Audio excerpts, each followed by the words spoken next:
having me on Spotlight on Success. Today I am joined by none other than the phenomenal Pastor Dr. Lance Watson. Thank you so much. First of all, I want to tell you, you are an anointed, phenomenal, anointed man of God.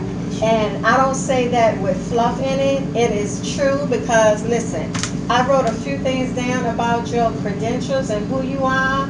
Amazing. I mean, not only are you a pastor, a husband of First Lady Rose, a phenomenal lady as well, 3 children, author, and not to mention you are cum laude, summa laude, you are all kinds of things. And oh Lord, yes, yes, you are all types of things. But before I keep going on with that, I want you to tell us who you are. I want you to just tell me in your words who you are, because for me, I mean, you are just an awesome man of God. Well, I am a father. Yes. I'm a husband. I'm a grandfather. Oh, wow. I am a son, a brother, a grandson, Uh-huh. a pastor, an author, a teacher, Yes. a student, and Okay. a servant. Okay. Okay. So I'm a lot of different things. I wear a lot of different hats. Yes. I like to think of myself as a cultural architect Okay. because I'm intentionally trying to build a certain culture Yes. according to scripture Mm-hmm. and to motivate people and encourage them to be their best. And that's my mission in life. And all the tools that God has given me, I try to use them to help other people to be their best self.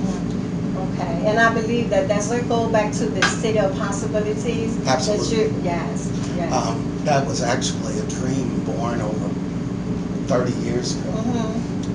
This congregation that I've been privileged to serve now for 30 years, we had 100, maybe a couple hundred people, and we dreamed of a day when we would be able to minister to thousands of people and have an influence on the region.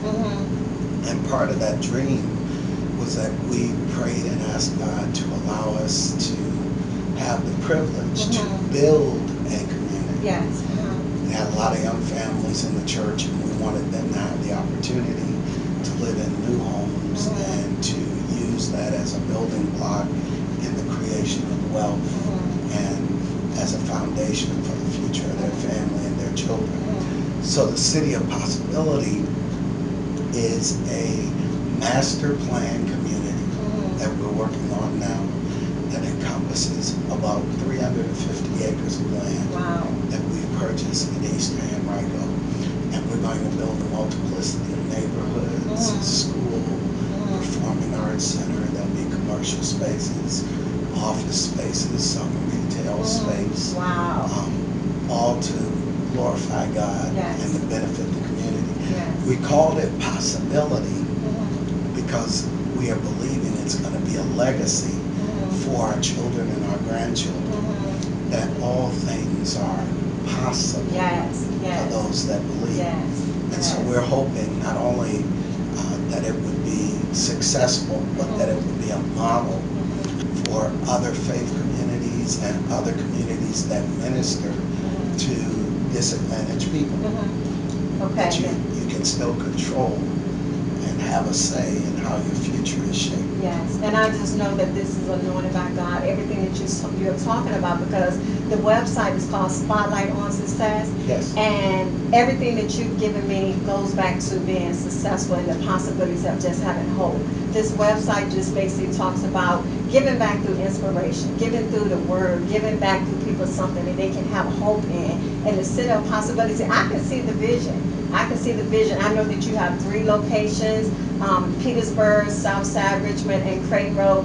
A location is near you, so get to a location somewhere. But you're a blessed man of God. And not only that, with all of that, I'm going to tell you, you may not want me to tell you, you'll consider it.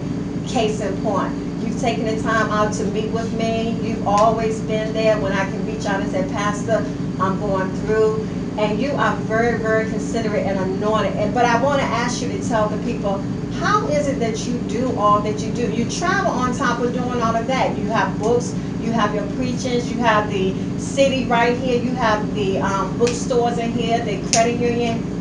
I already see a city of possibilities forming. So how is it that you can be you and do all the things that you do and be successful at it? Because you're doing it in excellence from what I can see. Well, I want to say several things about success in general. That first of all, part of the illusion we've been sold in the culture is that success is a destination. Yeah. Yeah. And I don't believe that. Oh, wow. I believe success is a journey. Okay. That success is the progressive realization of a worthwhile goal. Oh, wait a minute. Did y'all get that? I love it. Wait a minute. Say it again. That success is the progressive realization of a worthwhile goal. Wow. Now, that definition implies it's not going to be instant. Wow. But there's no such thing as an overnight success. Okay. Success takes time. Yes. It's been well researched that it takes 10,000 hours of doing any one thing to be an expert at it. Wow. So if you want to be a pianist, it takes 10,000 hours. Wow. If you want to play in the NBA, it takes 10,000 hours. That if you study the star athletes, they shoot 10, 20,000 jump shots, foul shots every single day. Well, not every day, but over time. Yes.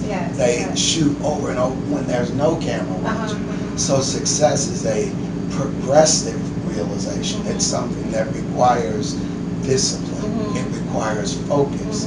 It requires patience. Because the gratification is delayed. It's not instant. Wow. And that's one of the deceptions that we've been sold in culture, that's for certain people there's going to be instant success. And it's just not true. Wow. That everybody has some modicum of success within their reach if they are willing to focus, to persist, to be disciplined, to sacrifice, and to keep their eyes on their prize. Wow. Great nuggets. And with that being said, I want to ask you one or two more things. We're going to wrap up because you just gave an awesome sermon. And one of the things you gave in, and you said the deception of success is the devil trying to get you to doubt God. I might not have said it verbatim, but that's the deception of success. And I had never heard anybody give us anything about the deception of success. So with your success and the position that you're in as pastor, you're always giving back. You're, like I said, you're traveling, you're doing so many things. What is it that you're working on these days, and what is it that you can give back to the people on Spotlight on Success on what they need to do to pursue that purpose and walk in purpose so that they can be ordained to do what God has called them to do? Yeah, I think in reference to the sermon, the point that I was trying to make is that success is seductive. Okay. Because it tempts you to trust it. So that when you achieve some level of success, most people stop doing the very things that made them successful. Oh, wow. So they begin to trust the success. Yes. And that's the deception. Yes. Because you begin to believe, I am here because I'm special. Yes. I am here because I am better. I love it. And that's not why. Yes. That you're there because of a certain set of tools, a certain degree of discipline, a certain amount of opportunity and possibility that existed in your life. Yes. And through your prayers and your hard work, you navigated that moment to arrive where you are. Yes. Now, you must continue to do those things as well as work on new skill sets. And that's why with 6 earned degrees, I still call myself a student. Wow, I heard you say that. Because I'm still in the process of learning. Because what got me here won't take me there. And we've got to be ever learning in our lives. And I think that those things are critical. It requires some degree of humility. And I find that what helps me to maintain the appropriate perspective and to strive toward humility is remembering where I began. Oh, wow. And remembering where I came from. Wow. That I am the 15th of 17 children. Really? yes, raised in Detroit, Michigan by my parents and my grandparents, and they couldn't afford to send me to college, aided. That our family was aided and supported, not only through the incomes of our parents, but also through the generosity and benevolence of the churches in that community. Our blessings obligate us. One of the reasons my ministry is outreach oriented is because I was blessed by that. Wow. And now I'm obligated to bless somebody else and keep the chain going. Wow. And so you won't see a month pass that we don't have some kind of major outreach going on. And that's not because we want to be better. It's because we have been blessed. Yes. And when you've been blessed, you're obligated to be a blessing to somebody else. I totally agree. I totally agree. Now, do you feel like you will be going back to school? Because I don't see, I just think that you are awesome. I'm just going to put it out there. Very kind. You're awesome, you're humble, you're considerate. And the fact of the matter is that you've done so many things. We have something in common. I got my master's degree at Sarah DeWitt. Okay. And my doctorate for United Theological. Wow. Yeah, so Okay. when I read that, I was like, I didn't know that. You know how you can just sit under somebody? I did not know that. On the shepherd staff for 8 years, before I had to go get under my biological father, who's a pastor. That was the only reason I could get pulled away. But Yes. I'm back and forth. I did not know that about you. And so that I'm just astonished that all the things that you continue to do. So before I hold you any longer, I'm going to ask you if you had to give a testimony, because there were some times I was like, God, I don't know what you're calling me to do. I feel defeated, but I had to go back to the word like you said. What would you tell people that may not know God, that are always on these social networks, that would be looking at this? What would you tell them about holding on and being able to walk in purpose? Because a lot of people don't think they even have a purpose. Well, what I would tell them first is my testimony. Yes. When you get God in the right place, everything else will fall in place. Wow. That's number one. Okay. That you got to get God in the center of your life. Now, you may not worship like I worship. They may not see like I see or believe like I believe. But God is present in all of creation. God has revealed God's self to each person in some way, shape, form, or fashion. Yes. So I think that out of that spiritual center, every person, when they make their spirituality, their connection with God a priority, it outlines the other priorities. And it will help them to be successful. When you get God in the right place, part of the realization that comes to you is that I was not an accident in arriving here. Wow. That I've Not been an put accident. here on purpose. And I am to fulfill a purpose. You find your purpose by tracing your gifts, because God will never call you to do what He hasn't already equipped you to do. Wow.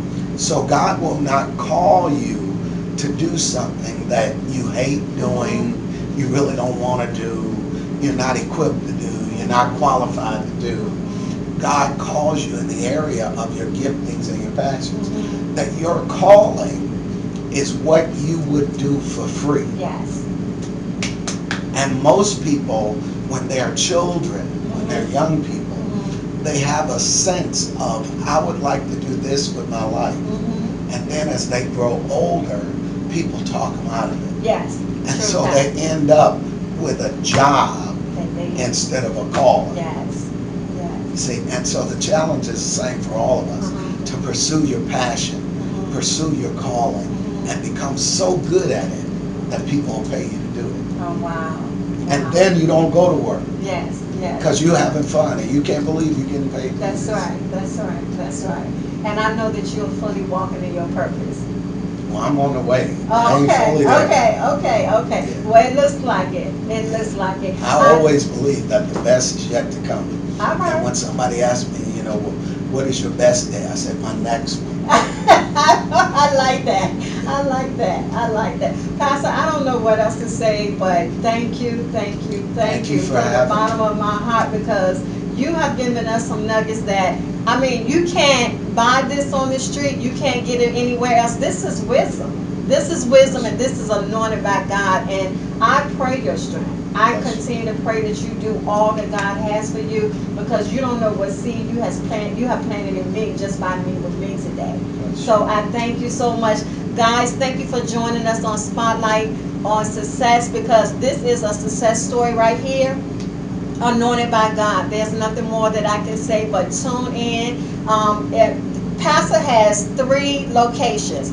Dr. Lance Watson, has 3 locations. Be sure to visit on the website. I'm going to put about his books. I'm going to talk about his service, and we're going to give a little bit of bio about him. So be sure to check out St. Paul's Baptist Church. It is phenomenal. The pastor is phenomenal, and I don't have a bad thing to say about being under here and serving under here. Not a bad thing. Thank you so much for your time.